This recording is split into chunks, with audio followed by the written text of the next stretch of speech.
அவர் என்ன அறிவிச்சாரு திருமாவளவன் சார்? நாங்க மதம் மாறுறதா இதுக்கு தீர்வு. 5000 பேரு 2000 பேர் நாங்க கிறிஸ்தவரா மாறுறோம், 3000 பேர் பௌத்தரா மாறுறோம் அறிவிச்சாரு.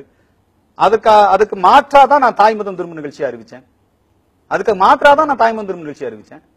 ஆகவே அவர்களுடைய அணுகுமுறை, அதுக்காக நாங்க அவர் எங்க வீட்டு பிள்ளை, எங்க சகோதரர். அவர் ஒன்னும் ஆளூர் ஷானவாசுக்கும் அந்த கட்சிக்கும் எந்த சம்பந்தமும் இல்ல. அவர் அங்கிருந்துட்டு எங்க மக்களை அவங்க சமுதாயத்துக்கு ஆதரவா பயன்படுத்திட்டு இருக்கிறாரு. அவர்களுக்கு தெரியாமலே அவர்கள் என்ஜிஓக்களுடைய கையிலே மாட்டிக்கொண்டிருக்கிறார்கள். அதெல்லாம் விடுவிக்க வேண்டும். அதற்கு எங்களுடைய அரவணைப்பும் எங்களுடைய அணுகுமுறையும் தான் அதை சரிபடுத்த முடியும். தமிழ்நாட்டில் இருக்கிற இந்துக்களுக்கான பாதுகாவலனாக இருக்கிற போது, நீங்கள் இருக்கிற போது, அவங்க விடுதலை சிறுத்தைகள் தனது எந்த இடத்திலுமே இஸ்லாமியர்களை விட்டுக் கொடுத்த மாதிரி தெரியல. இன்னும் சொல்ல போனா தமிழ்நாட்டில் இருக்கிற அரசியல் கட்சிகளிலேயே இஸ்லாமியர்களுக்கான அதிக பிரதிநிதித்துவமும் இஸ்லாமிய சார்ந்த கொள்கைகள் அதிகம் முன்னெடுக்கிறதே திருமாவளவன் தான். ஆமா, உண்மைதான். அவர் டிசம்பர் 6 அம்பேத்கர் நினைவு நாள் என்பதை விட அவருக்கு அங்க அது என்ன ஊரு, அங்க அயோத்தியில போய் மசூதி கட்டுறதா அவருக்கு பெரிய தலித் முஸ்லிம் எழுச்சி நாள் கொண்டாடுறாரு.